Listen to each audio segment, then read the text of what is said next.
At the beginning of the story, we are introduced to the most dangerous crime syndicate in Asia. Even the largest SWAT teams have never been able to bring it down. The gang is led by Kevin, a ruthless man who has complete control over his territory. Anyone who tries to negotiate with him or challenge his authority always ends up losing their life. But despite being so powerful, Kevin eventually finds himself in trouble. Two different groups of thieves set their sights on his most valuable diamond. A clever middleman named Park brings together both a Korean gang and a Chinese gang for this high-risk heist.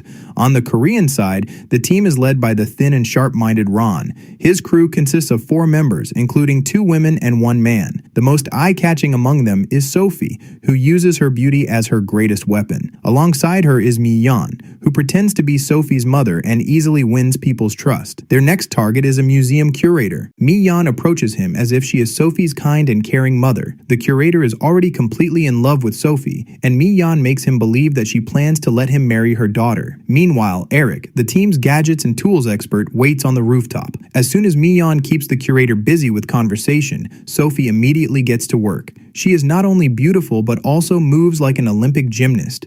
Using her incredible skills and climbing through the air vents, she quickly reaches the vault. Within moments, she steals an ancient artifact and replaces it with a cheap fake. The Chinese team is led by John, a man who always stays calm no matter how difficult the situation becomes. He never panics. John's gang originally had only 3 members, but for this job, they hired a master safecracker named Julie. She can open almost any safe within minutes. Another member of John's crew is Sam, a Korean orphan whom John has raised like his own younger brother. Park gathers both gangs at a tea house where they meet in a rather unusual way. Without wasting any time, he gets straight to business and reveals their target, a priceless diamond called the Tear of the Sun, worth nearly $50 million. The diamond will be brought to a casino in Macau by Tiffany, Kevin's mistress. At first, both gangs hesitate. Robbing someone connected to Kevin sounds like a death sentence. But the moment they hear the diamond could be sold for millions of dollars, their hesitation disappears. After all, no matter how dangerous gangsters are,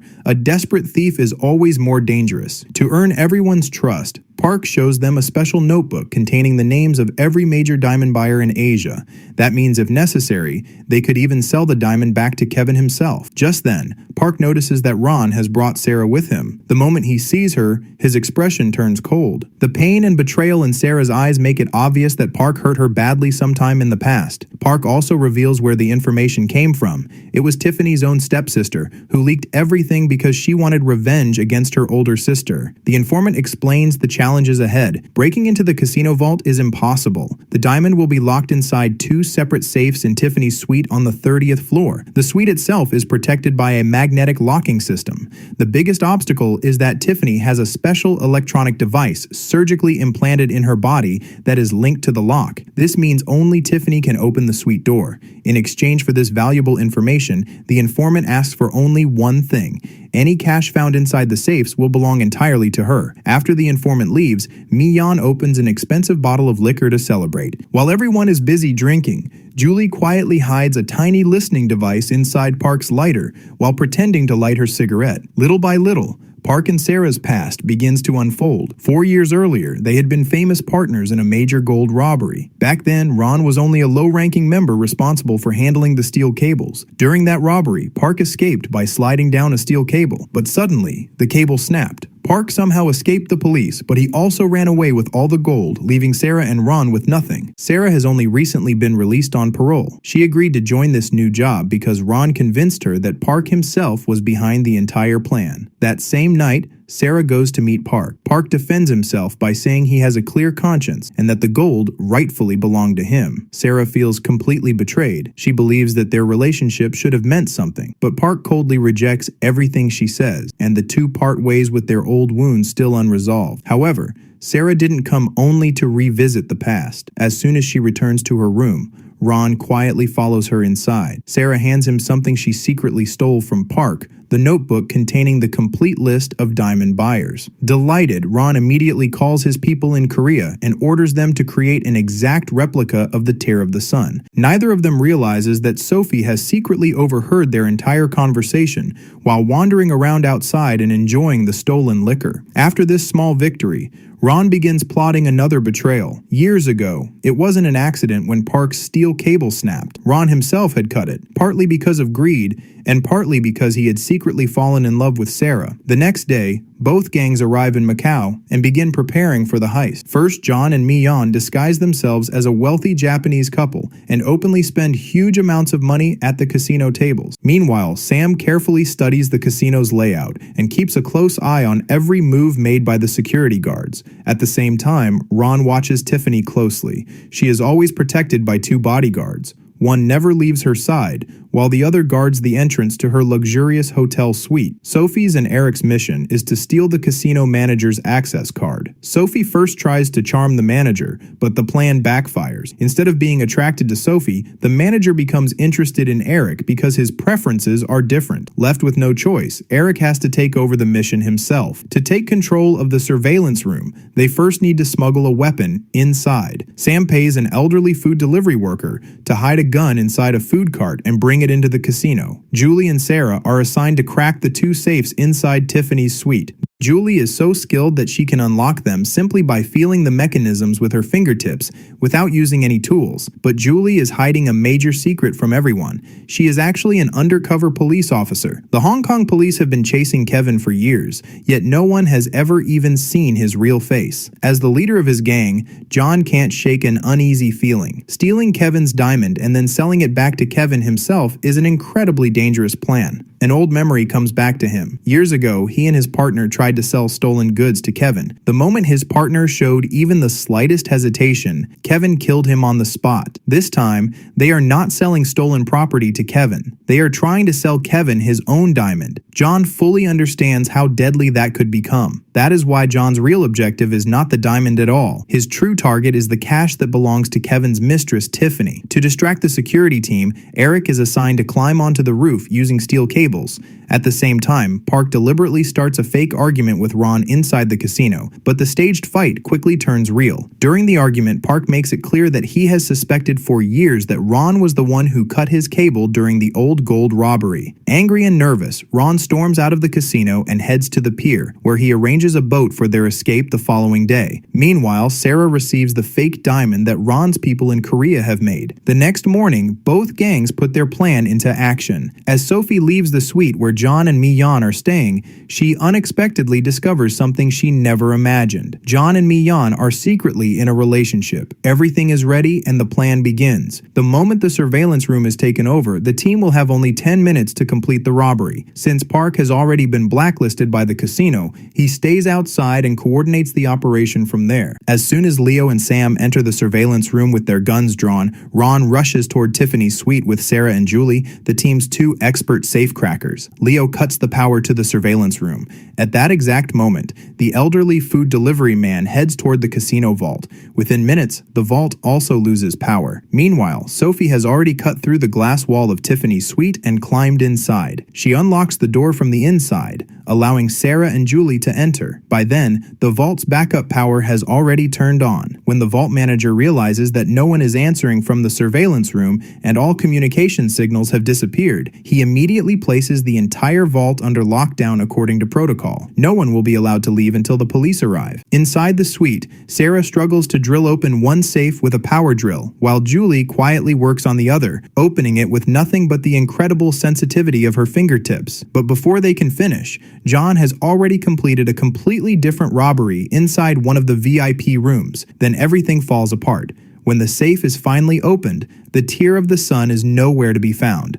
The thieves have all been tricked. Even the police officers who have been secretly watching Park's car are fooled by the same scheme. At that moment, the informant, Tiffany's stepsister, delivers a small package to the officers. Inside it is the listening device that Julie secretly planted inside Park's lighter. The police immediately rush to Park's car, but when they arrive, it is completely empty. In reality, Park is inside the casino vault at that very moment, breaking into its safe. The real diamond had been hidden inside the vault from the very beginning. Disguised as the elderly food delivery man, Park calmly places the diamond inside a bowl and walks straight out of the vault without raising anyone's suspicion. Meanwhile, the rest of the team is left behind to face the consequences of the failed robbery. Disguised as a waitress, Sophie is stopped by security for questioning. Since she doesn't understand Chinese, she pretends to panic in order to keep the guards distracted. Eric, who has secretly fallen in love with Sophie, can't bear to watch her get caught. He suddenly shouts, "I did it! I'm the thief!"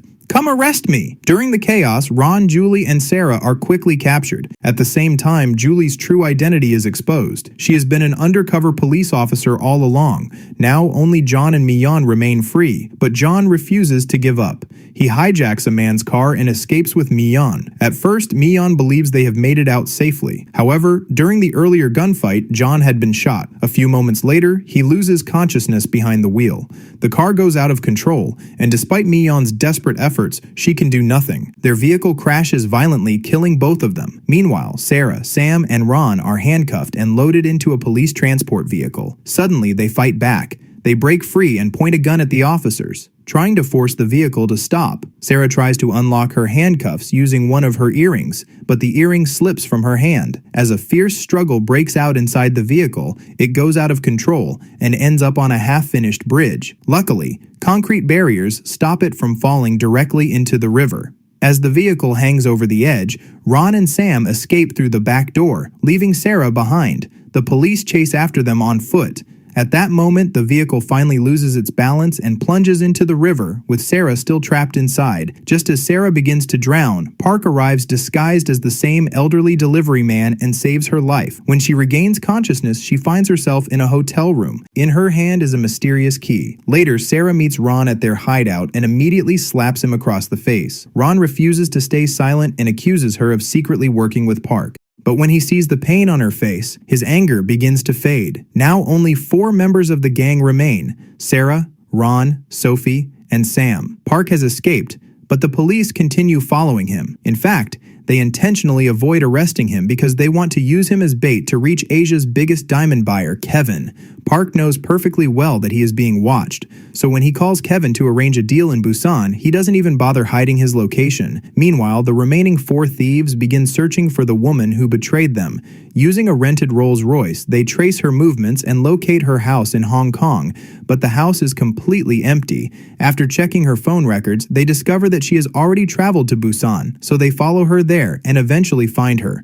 Although she is a con artist, she is fiercely loyal to her friends. No matter how much they threaten or pressure her, she refuses to reveal any information. Eventually, however, they discover her one weakness: her beloved pet dog. To save its life, she is finally forced to tell them everything. At the same time, the Hong Kong police join forces with the Korean police and begin closely watching Park's apartment. They are all waiting for Kevin to appear so they can catch him at the perfect moment. Meanwhile, the remaining 4 thieves, Sarah, Ron, Sophie, and Sam, come up with another plan. They decide to force Park into meeting the con artist. Disguised as elevator repair workers, they enter Park's building. Ron stays upstairs pretending to repair the elevator, while Sarah and Sophie quietly sneak into Park's apartment to search for the diamond. As Sarah searches the rooms, she suddenly remembers something Park once mentioned about renting 2 apartments. Knowing his old habits, she decides to search the second apartment as well. Her guess turns out to be correct. While searching inside, she overhears Park talking to the con artist, who is deliberately keeping him occupied with conversation. Park tells her that years ago, when the alarm went off during the gold robbery, he escaped through the sewer. But after finally making it back to his hideout, he saw Ron and a heartbroken Sarah kissing each other. The sight completely shattered his heart. Just then, Sarah accidentally switches on a light. As soon as she looks toward it, she sees the real diamond hidden there. Surprisingly, she doesn't even pick it up. Instead, she decides to leave it there for Ron. She has finally grown tired of all the lies, betrayals, and being used by everyone around her. But just as she is about to leave, Sophie suddenly steps in front of her. In an instant, Sophie snatches the fake diamond from Sarah's pocket and climbs back into the apartment through the window. At that very moment, Park learns from the con artist that the remaining thieves are still inside the building. Even then, he doesn't panic. As he reaches the ground floor, Kevin's men arrive. Park calmly takes them upstairs with him. Meanwhile, Sophie finds the real diamond hidden inside a lampshade.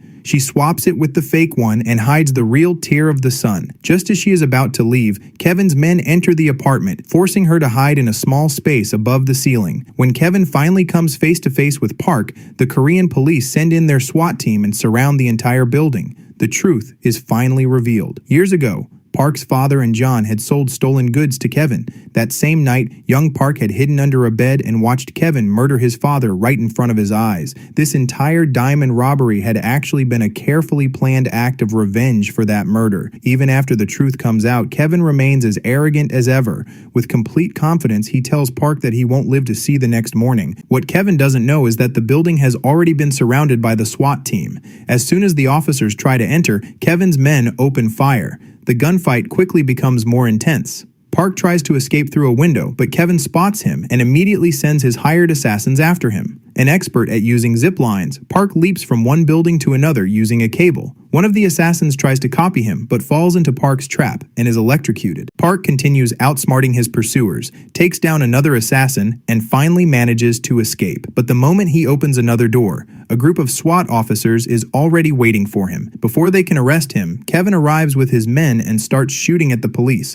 Taking advantage of the chaos, Park escapes once again. However, one of Kevin's men continues chasing him. While dodging bullets, Park grabs the attacker and jumps into an elevator. Ron is already waiting inside. The thug falls to his death, but Park survives.